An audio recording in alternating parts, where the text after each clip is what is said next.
Learn how to massage the gynecological reflexology zone in 2 minutes. Let's do it together. Okay, first let's find the location. Along the direction of the heel. Use the thumb and index finger to push forward with force together. Push to the concave area. First make a circle here. Okay, at the halfway point between the medial malleolus and the heel tendon. Make a circle. Okay, look at my massage technique.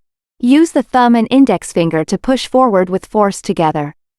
See, push forward together with opposing force. Push to this circle area and knead 2 to 3 times. Then slide upwards. Knead 2 to 3 times at this circle. Knead 2 to 3 times, then push out. Push forward. Knead 2 to 3 times. Slide up, then knead 2 to 3 times and push out. Before kneading, you can apply some essential oil or hand cream, both work. Okay, slide up, then knead 2 to 3 times and push out. Some may say, I don't have strength in my fingers. Then what to do? You can use a gua sha scraper. Scrape in this direction. Avoid the ankle bones when scraping.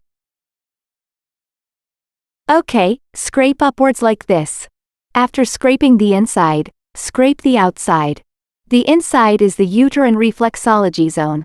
The outside is the ovarian reflexology zone. After scraping, find the third area. The third area is the dorsum of the 3 middle toes. This area reflects the breasts. Scrape upwards towards the dorsum like this. This is how to massage the gynecological reflexology zones. Did you get it?